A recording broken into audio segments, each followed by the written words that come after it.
You believe the thoughts in your head are your own. They are not. Look around you. Really look.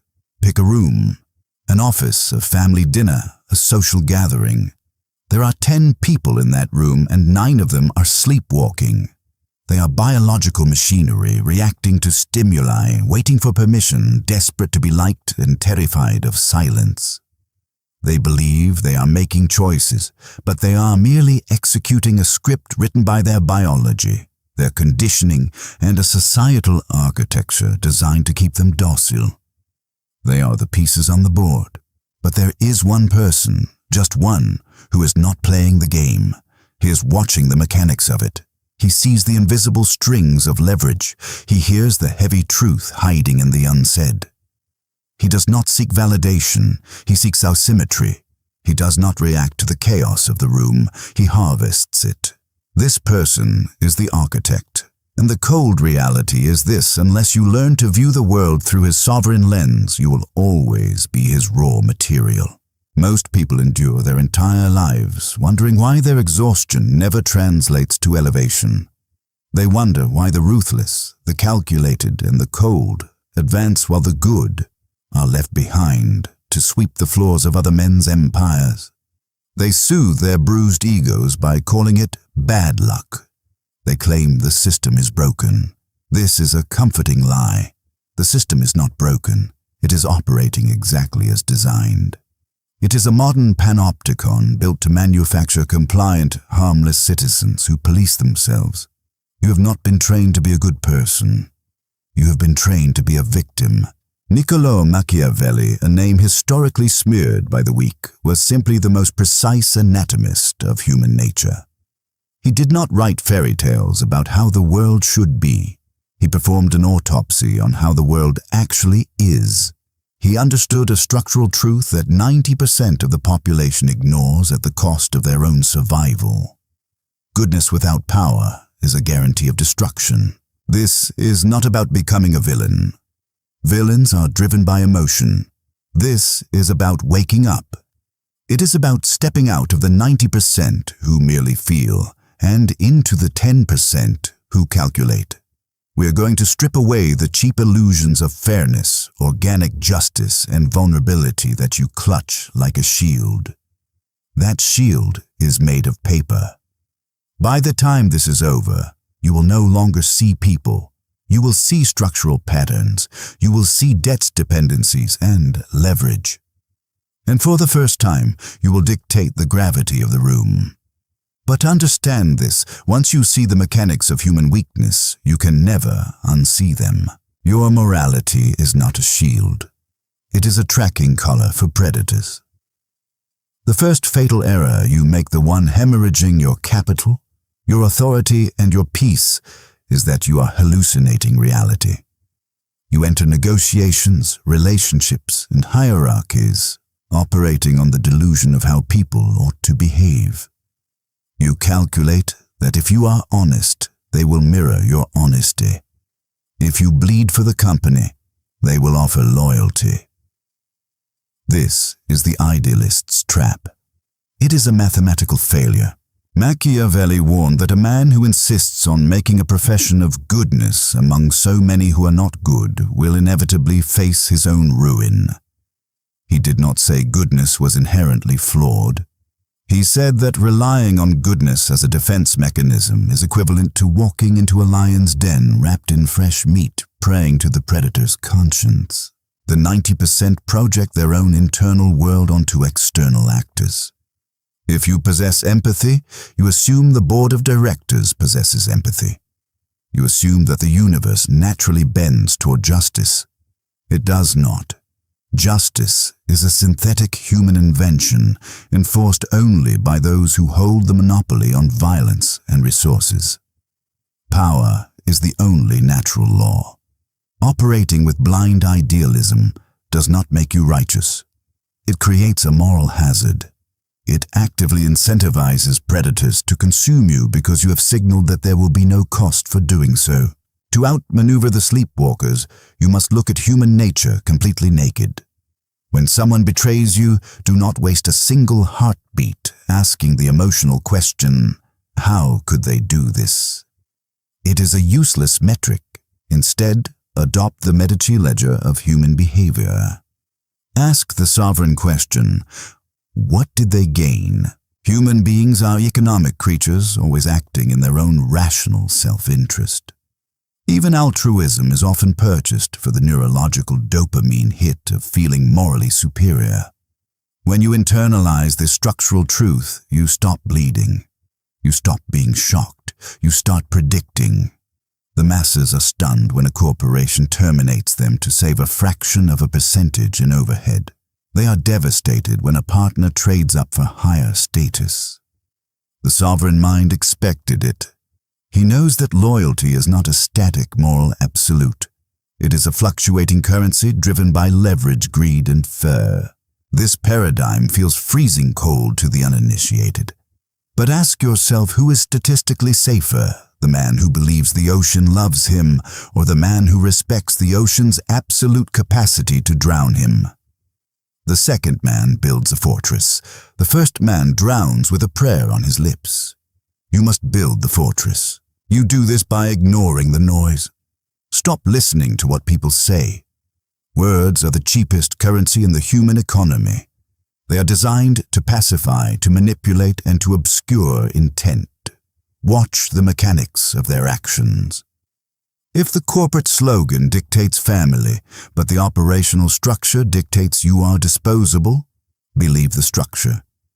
The moment you strip away your moral expectation of how the world owes you treatment, you become immune to their psychological operations.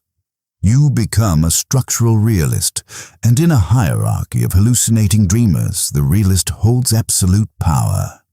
Accept the greed, accept the treachery, map it. Once it is mapped, it can be navigated, anticipated, and exploited. You cease to be collateral damage and become the architect of the terrain. Every time you open your mouth to explain yourself, you are bleeding leverage. We exist in an era of pathetic oversharing. Everyone is screaming into the void. Look at the digital landscape. Look at the desperate posturing in a boardroom. The 90% are vomiting information, operating under the delusion that talking is an assertion of dominance. They believe that by explaining their motives, they are securing understanding. It is a tactical disaster. Every word you speak is a structural leak in your armor. Every time you justify your existence, you are handing live ammunition to your competitors. The most lethal entity in any room is the one absorbing information, not the one broadcasting it. Information is the raw material of power. When you speak, you are spending it. When you listen, you are hoarding it. The masses possess a violent intolerance for silence. You can weaponize this. Test the architecture of a conversation. The next time an adversary finishes a sentence, do not offer them the comfort of an immediate response. Hold the silence. Lock eyes. Count to 4 in your head. Watch the psychological collapse. This leverages the Zeigarnik effect, the human brain's agonizing inability to tolerate unresolved tension. They will panic. Their nervous system will interpret the sudden vacuum as silent judgment or critical loss of status.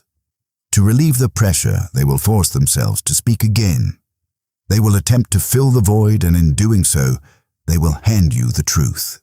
They will over-explain a lie. They will reveal an insecurity. They will offer a concession they never intended to make. Human beings are terrified of the dark. They will throw their own secrets into the abyss just to hear an echo.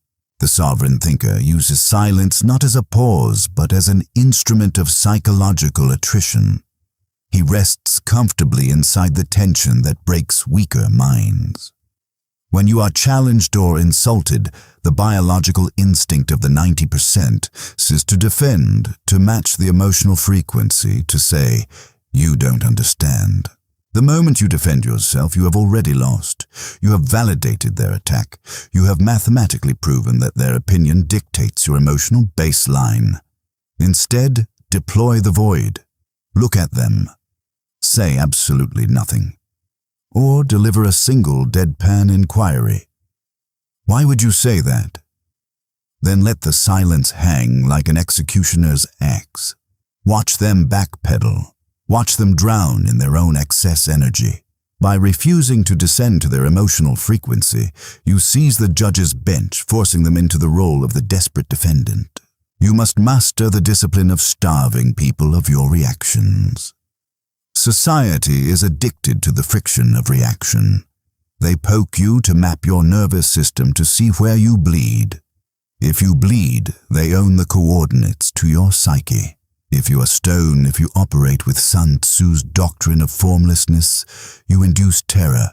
They cannot map a fog. They cannot anticipate your countermove. And what human beings cannot predict, they are forced to respect. Keep your ambitions entirely in the dark. Moving in silence is not a cliché. It is a security protocol. The moment you articulate a plan, you invite friction. If you reveal your blueprint to the weak, they will infect you with their projected anxieties. If you reveal it to a rival, they will engineer your failure. If you broadcast it to the public, your brain receives a premature spike of dopamine, tricking you into feeling the triumph of an execution you have not yet earned. That false satisfaction murders your drive. Let them assume you are average. Let them mistake your silence for ignorance. It is infinitely more profitable to be underestimated than to be targeted. Exhaust them with your formlessness. Then strike with absolute inevitability. Cut your word count in half. Stop justifying your absence. Stop debating your philosophy. Hoard your energy while they set fire to theirs. Perfection is a death sentence. It does not command respect. It breeds executioners. If you adopt this cold detachment utterly, if you project nothing but flawless competence and stoic silence, you will paint a target on your own back. The masses despise what they cannot understand, and they attempt to destroy what makes them feel inferior. To outsmart the 90%, you must master the architecture of the mask. You must blend in, but not with the amateur masks of the sleepwalkers. The masses wear masks of fake wealth, fake happiness, and forced perfection to hide their rot. This only generates lethal envy. The sovereign wears a mask of calculated humanity. You must deploy strategic vulnerability. This is the pratfall effect weaponized for corporate and social dominance. If you are entirely unassailable, you trigger the deepest insecurities of your peers. You hold up a mirror to their mediocrity, and they will retaliate. To disarm the executioners, you must engineer a flaw. Confess to a mathematically insignificant error. Admit to a trivial worry. Ask a superior or a rival for advice on a problem you have already solved.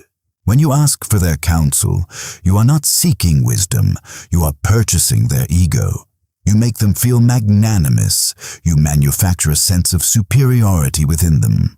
The moment a human being feels superior, their paranoia dissolves. They stop scanning you as an apex threat and begin viewing you as a protégé. You are feeding them psychological sugar to buy their operational trust. This is the ancient art of the courtier. It goes beyond mere sprezzatura, the art of making immense effort look effortless. It is the darker Machiavellian discipline of making the highly calculated appear entirely natural. The 90% cling to the pathetic modern mantra, I just need to be myself. Being yourself is a luxury reserved for the privacy of your own home. In the arena, you are a mechanism of influence. If your biological impulses rage, but the strategic objective requires charm and you choose to be yourself and detonate, you have failed. You have allowed temporary chemistry to assassinate your permanent objective. The 10% do not have a static self. They have an arsenal of curated avatars. They ask the only question that matters. Which operational version of me is required to extract the win? Does the boardroom require the lion, the crushing absolute force of dominance? Or does it require the fox, the agreeable, slippery diplomat, who wins through invisible leverage? The masses are trapped in a single frequency. They are always the aggressive brute, or always the passive victim. The architect glides between these states without friction. They will call this psychopathy. It is not. It is elite emotional regulation.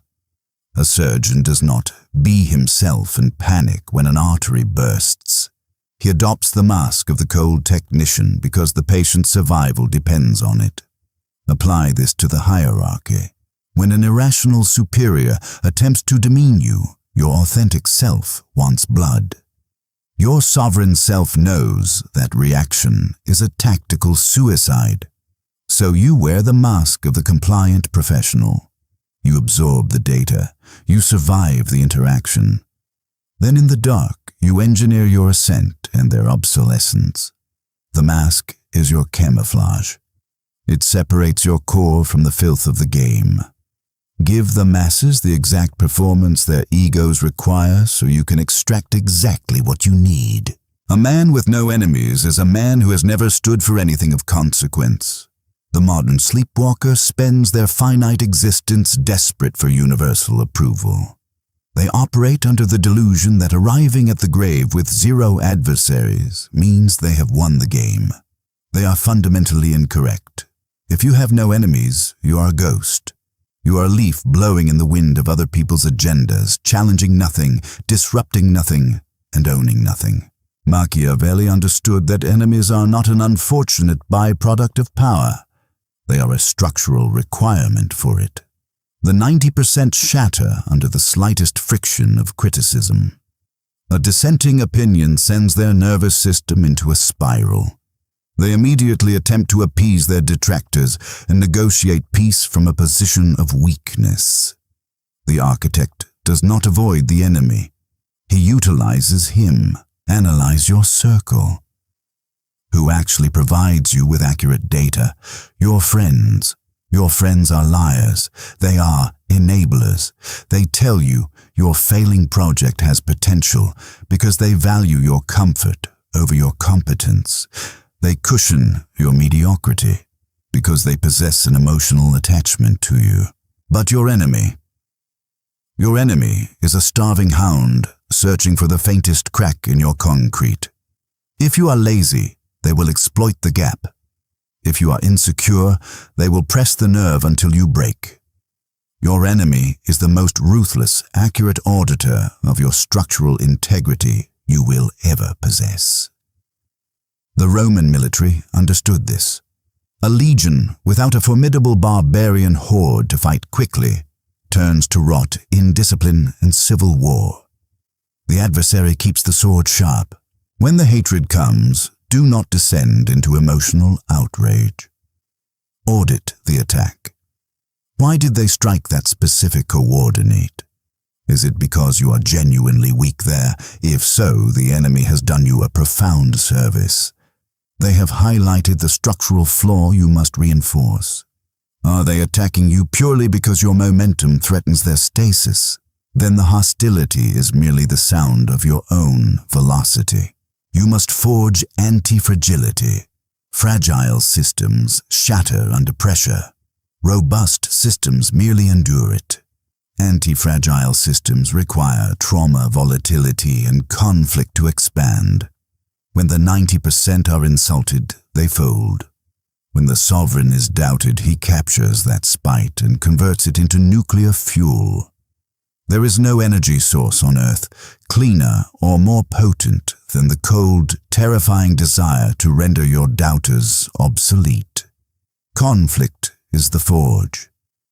If you are in a room where every head nods at your every word, you are in a tomb. Seek the rooms where the knives are drawn. That is where you learn to cut. You are currently selling your empire for the price of a weekend dopamine hit. The greatest mechanism of control in the modern era is not chemical. It is temporal. It is the addiction to the immediate. We exist in a synthetic culture of same-day delivery, swipe-left validation, and 15-second attention spans. The masses have been deliberately stripped of their ability to perceive deep time. If they endure the gym for 4 days and do not see the aesthetic return, they abandon the discipline. If they launch a venture and it does not yield a fortune in the first quarter, they collapse. If a text message is ignored for an hour, their fragile psychology spirals into panic.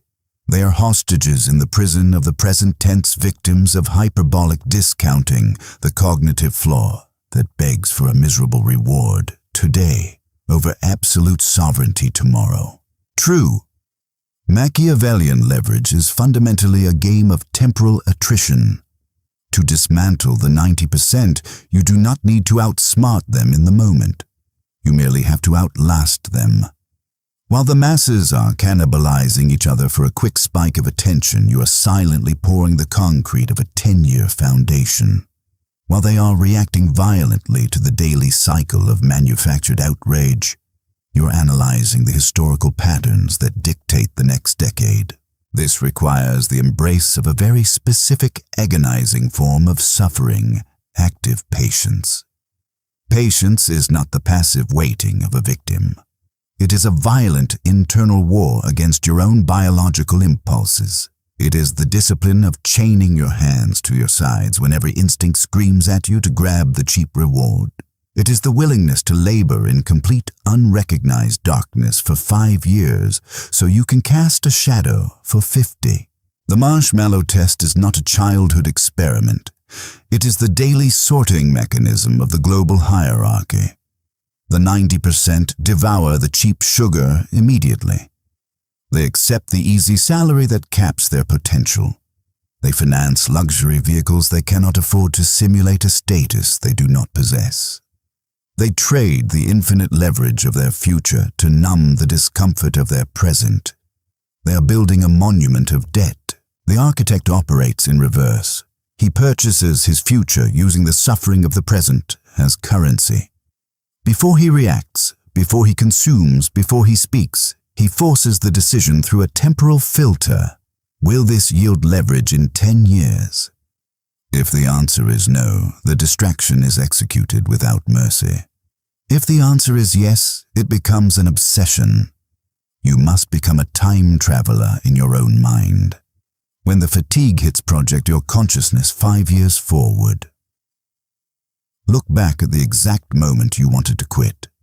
The ability to delay gratification is the ultimate untouchable superpower of the modern elite simply because the masses have entirely forfeited it.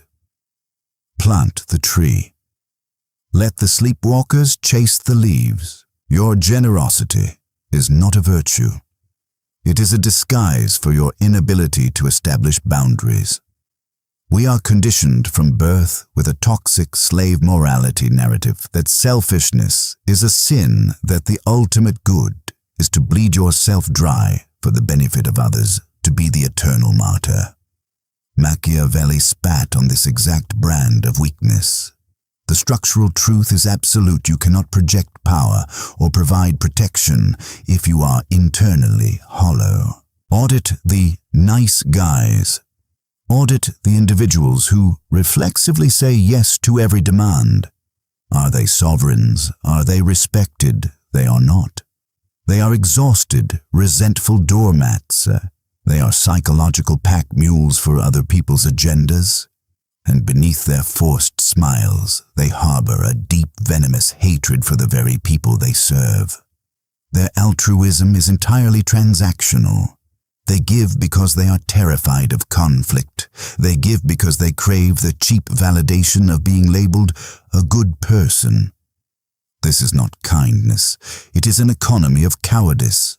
To dominate the board, you must adopt the doctrine of rational self-interest. You must secure your own perimeter first. You prioritize your psychological armor, your capital, your physical dominance, and your absolute mission above all external noise. You learn to deploy the word no as a complete, unapologetic sentence. When you agree to a mandate that does not serve your architecture, you are committing treason against your own time, the one non-renewable asset in the universe. The sleepwalkers live in mortal fear of being perceived as selfish. Let them call you selfish. Let them label you cold. Here is the paradox of power. Only the entity that has hoarded its resources to the point of absolute abundance can actually afford to be generous. When you have constructed an impenetrable fortress of wealth and stability, you can alter the trajectory of lives. You can distribute resources from a position of godlike leverage rather than a position of bleeding obligation. A starving man cannot feed the village. A weak man cannot guard the gate. You must prioritize strength. This requires a ruthless season of isolation. It demands the clinical pruning of dead branches and parasitic relationships. You will alienate the leeches who have grown fat on your lack of boundaries. Let them starve. Machiavelli noted that if one must choose, it is infinitely safer to be feared than to be loved. Love is a volatile, conditional emotion. The masses will love you only exactly as long as you are useful to their comfort. But respect, calculated, boundary-driven respect, is permanent. Stop setting yourself on fire to keep the mediocre warm. You are the sun. You burn for your own gravity, and the lesser bodies are forced to orbit you. Your emotions are not sacred truths. They are biological code meant to be rewritten. We arrive at the apex. The final structural difference between the machinery and the architect is not capital network or raw intellect. It is the mastery of emotional thermodynamics. The 90% are absolute slaves to their chemistry. A negative stimulus is introduced. Their biology generates sadness, and they fold. A disrespectful stimulus is introduced. Their biology generates rage, and they self-destruct. Input equals output. They are highly predictable algorithms. The Machiavellian snaps the circuit board. He understands the Stoic principle of apatheia, not the absence of feeling, but the sovereign regulation of it. Emotion is merely high-octane energy. By the laws of physics, energy cannot be destroyed, but it can be transmuted. The sleepwalker allows this energy to leak. They cry, they vent to useless confidants. They pour alcohol over the engine to quiet the noise, letting the power dissipate into the ether until they are hollow. The architect captures the reactor. He builds an impenetrable citadel behind his own eyes. When he suffers an insult, he does not perform a theatrical display of anger. He captures that blinding nuclear heat and routes it directly into the machinery of his ambition. He works with a terrifying mechanical precision. When he experiences profound loss, he does not wallow in the aesthetic of the victim. He takes the crushing weight of the grief and forges it into physical and intellectual supremacy. This is emotional alchemy. It is the exact science of turning the lead of human suffering into the gold of structural leverage. You must demote your emotions from commanders to mere instruments on a dashboard. Just because the biological indicator flashes fear does not mean the perimeter is breached. It simply means the nervous system is flooding the engine with cortisol for the coming violence. Just because the dashboard indicates exhaustion does not give you permission to halt. It means you are finally approaching the threshold where the weak turn back. The masses wait until they feel like executing. The sovereign forces the execution, knowing the emotion will be dragged behind it like a chained dog. Imagine you are seated in a concrete control room deep within your skull. You watch the red spike of rage register on the monitors. The 90% smash the console. The sovereign observes the spike, nods, and clinically routes the voltage to the necessary sector. When you strip your own biology of the power to manipulate you, you render yourself entirely immune to the manipulation of others. You become untouchable. What materializes when you enforce these laws, when you strip reality naked, weaponize the void, curate the mask audit, the enemy master the attrition of time, hoard your strength and transmute your suffering. You do not become a cartoon villain. You become a quiet, inevitable king. You enter the room and the gravity shifts. You do not require volume. You do not require validation. You see the invisible architecture. You watch the insecure boast, and you feel only a cold pity. You watch the manipulator attempt their amateur flatteries, and you feel only a detached amusement. You observe the frantic screaming chaos of the masses, and you sit entirely still. You have woken up from the pacification. The herd is drowning in the storm. You have mapped the currents and built the flagship. It is a brutally isolated existence. The air at this altitude is freezing and the crowd has been left far below. But you are no longer a background asset in another man's empire. You are the architect, but the citadel must be constantly guarded. The moment you believe the game is permanently won is the exact moment you invite the blade. Your ego is a dormant parasite, waiting for arrogance to lower the drawbridge. The second you look down on the sleepwalkers with emotional contempt rather than clinical understanding, you descend to their frequency. You become a slave to your own pride. The true sovereign knows the autopsy never ends. The door to the panopticon is open. You have stepped out into the cold. Do not crawl back into the cage simply because you crave the warmth of the herd. Continue into the dark. If this dissection altered your pulse, recognize that this is merely the foundational layer. This is the sanitized curriculum permitted in the public square. The true mechanics of dark psychology, the absolute zero of human manipulation and structural dominance, cannot exist here. The algorithms of this platform are designed to suppress the purest forms of leverage. Those blueprints remain gated. If you possess the operational stomach for it, remain here. But if you acquire the uncensored architecture, breach the join button. Step out of the public domain and enter the inner syndicate. The highest truths are paywalled by reality. Most will flinch. That is exactly the point.